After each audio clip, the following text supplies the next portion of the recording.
अगर आपने मेरे चैनल को अब तक सब्सक्राइब नहीं किया है तो इस लाल बटन को दबाकर सब्सक्राइब ज़रूर करें और बगल में इस बेल बटन को ज़रूर दबाएं जिससे कि आपको आगे आने वाले सारे वीडियोस का अपडेट मिलता रहेगा।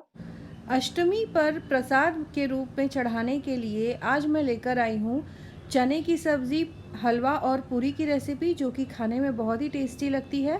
इसमें प्रसाद का एक अलग ही असर होता है, इसीलिए सभी को बहुत पसंद आता है। तो चलिए इसे बनाते हैं। तो यहाँ पर मैंने 2 कप के बराबर चना ले लिया था, जिसे मैंने रात भर भिगो कर रखा था, और अब इसे मैं प्रेशर कुकर में डाल दूंगी। तो यहाँ पर मैं थोड़ा सा फास्ट तरीके से इस चने की सब्ज़ी बनाऊंगी, जिसमें एक ही बार में इसे प्रेशर कुक करके फिर भुने हुए मसाले में इसे थोड़ा सा पका लूँगी। तो चने की सब्ज़ी हमारी झटपट बन के तैयार हो जाएगी। मैंने थोड़ा सा पानी डाल दिया और ढक्कन लगाकर इसे 8 से 10 सीटी तक प्रेशर कुक कर लेना है। दूसरी तरफ मैं मसाला तैयार कर लूँगी, जिसमें मैंने यहाँ पर आधा कप ताज़ा नारियल ले लिया है पतले स्लाइसेस में काट कर, 1 टेबलस्पून खसखस और 10 से 12 काजू। थोड़ा सा पानी डालकर इसका स्मूथ पेस्ट बना लेना है।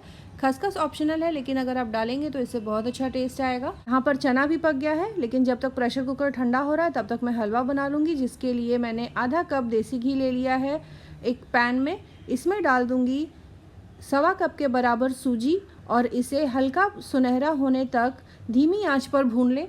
हलवा बनाने के लिए सूजी को धीमी आंच पर भुने तो हलवा और भी ज़्यादा टेस्टी और दानेदार बनता है। और अब यहाँ पर मैंने डाल दिया है 3/4 कप के बराबर चीनी। चीनी अपने मिठास के हिसाब से आप कम ज़्यादा कर सकते हैं, लेकिन 3/4 कप चीनी 1.25 कप सूजी के हिसाब से अच्छी क्वांटिटी है, जिससे काफ़ी अच्छी मिठास आ जाएगी हलवा में। दूसरी तरफ मैंने करीब 2.5 कप पानी उबलने के लिए रख दिया है। सूजी के हलवा में अगर खौलता हुआ पानी आप डालें तो सूजी का जो हलवा है काफ़ी दानेदार और टेस्टी बनता है। तो यहाँ पर मैंने ये पानी डाल दिया और अब इसे अच्छे से मिक्स कर लूँगी।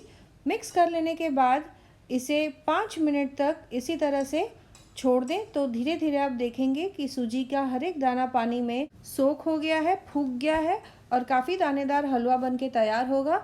इसमें फिर डाल देना है 1 छोटा चम्मच इलायची पाउडर, यानी कि 4 से 5 इलायची को कूट कर आप इसमें डाल दें, और साथ ही साथ कुछ बारीक कटे हुए काजू और बादाम डाल दूंगी और कुछ किशमिश। तो यहाँ पर हमारा हलवा बन के तैयार है। हलवा तैयार हो जाए उसके बाद अब मैं बनाऊंगी चने की सब्ज़ी, जिसके लिए ले लूँगी 3 से 4 बड़े चम्मच तेल, और अब इसमें डाल दूंगी मैं 1 छोटा चम्मच जीरा। कुछ खड़े मसाले डाल दूंगी, जैसे कि सूखी हुई लाल मिर्च, 1 बड़ा दालचीनी का टुकड़ा, 2 से 3 हरी मिर्च, 3 से 4 लौंग, और इनको थोड़ा सा भून लें इन मसालों को, जिससे बहुत अच्छा फ्लेवर आएगा। उसके बाद इसमें नारियल, काजू और खसखस का जो पेस्ट बनाकर रखा था उसे डाल दूंगी, और फिर इनको 2 मिनट के लिए धीमी आंच पर भून लें, जिससे कि ये जो पेस्ट है वो अच्छे से पक जाएगा। मसालों के साथ मैंने 2 हरी मिर्च डाल दी है, जिसका हल्का तीखापन इस छोले को और भी ज़्यादा टेस्टी बनाएगा। अब इसमें मैं डाल दूंगी कश्मीरी लाल मिर्च पाउडर और हल्दी पाउडर, और इसे अच्छे से मिक्स कर लूँगी। इंग्रेडिएंट की पूरी लिस्ट आप नीचे डिस्क्रिप्शन बॉक्स में देख सकते हैं। तो यहाँ पर मैंने करीब 2 छोटा चम्मच कश्मीरी लाल मिर्च पाउडर डाला है और 3/4 छोटा चम्मच हल्दी पाउडर। अब यहाँ पर मैं डाल दूंगी 1 बड़ा चम्मच छोले मसाला। छोले मसाला ना हो तो आप गरम मसाला भी इसमें डाल सकते हैं, और गरम मसाले के साथ 3/4 छोटा चम्मच धनिया पाउडर डाल दें, और फिर इनको अच्छे से मिक्स करके करीब 2 मिनट के लिए भून लेना है। इसके बाद इसमें मैं डाल दूंगी 2 बड़े टमाटर को पीस कर उसका प्यूरी बना लिया था उसे, और अच्छे से मिक्स करके तब तक पकाना है जब तक कि इसमें से तेल ना अलग होने लगे। 1 छोटा चम्मच मैंने यहाँ पर काले मिर्च का पाउडर डाल दिया है, इसे भी अच्छे से मिक्स कर लूँगी। और अब इस मसाले को तब तक भूनना है जब तक कि इसमें से तेल ना अलग होने लगे। सेंधा नमक डाल दिया है स्वाद अनुसार, और इसे भी मैं अच्छे से मिक्स कर लूँगी। यहाँ पर मैं चने आपको 2 तरीके से बनाऊँगी, जो कि एक ग्रेवी वाला बनता है और एक बनता है सूखा। तो दोनों ही तरीके में एक ही मसाले को यूज़ किया है, तो इस तरह से आप अपनी पसंद से एक ही मसाले से 2 तरीके से चने बना सकते हैं। तो यहाँ पर अब मैं डाल दूंगी चने, जिन्हें उबाल कर रखा था, और करीब 2 से 3 मिनट के लिए मसालों के साथ इनको भी भून लेना है। अब यहाँ पर ये देखिए चना हमारा भूनकर तैयार हो गया है।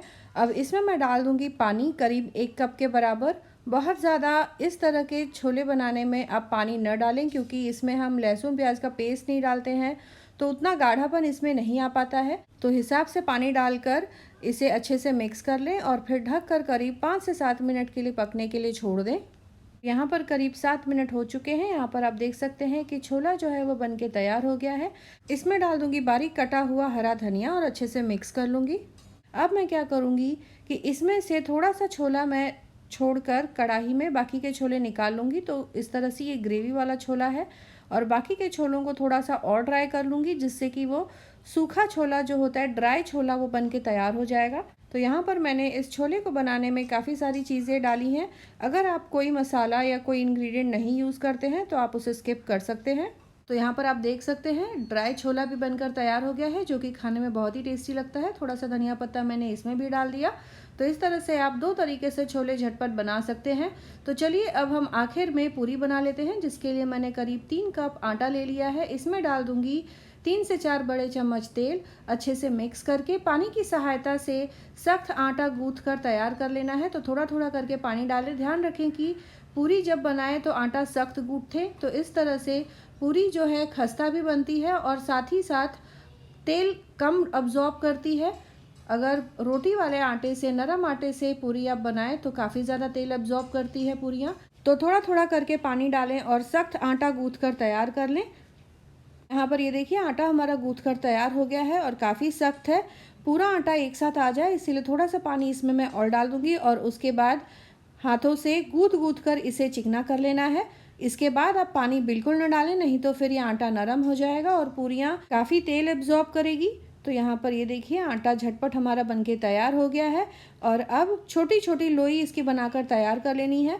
तो जितनी लोई हम फुलके के लिए लेते हैं उससे छोटी छोटी लोई लें और इनको तैयार कर लें।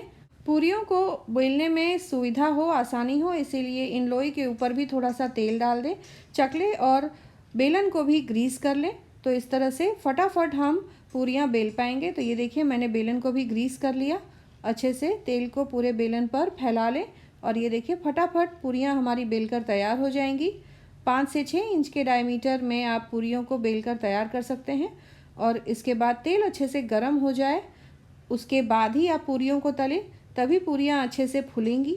तो यहाँ पर एक एक करके पूरियों को मैं तेल में डालूँगी और फिर इनको अच्छा सुनहरा होने के बाद तेल में से निकाल लूँगी। तो ये देखिए मैंने एक पूरी डाली। थोड़ा सा कलछी से दबा दबा कर इनको फ्राई करें तो पूरियाँ अच्छे से फूल जाती हैं। फिर पलट कर दूसरी तरफ से भी फ्राई कर लें।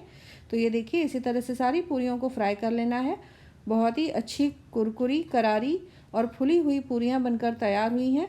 और इस तरह से पूरी आप देख सकते हैं बहुत ज़्यादा तेल भी एब्जॉर्ब नहीं किया है। तो इस तरह से सारी पूरियों को बना लें।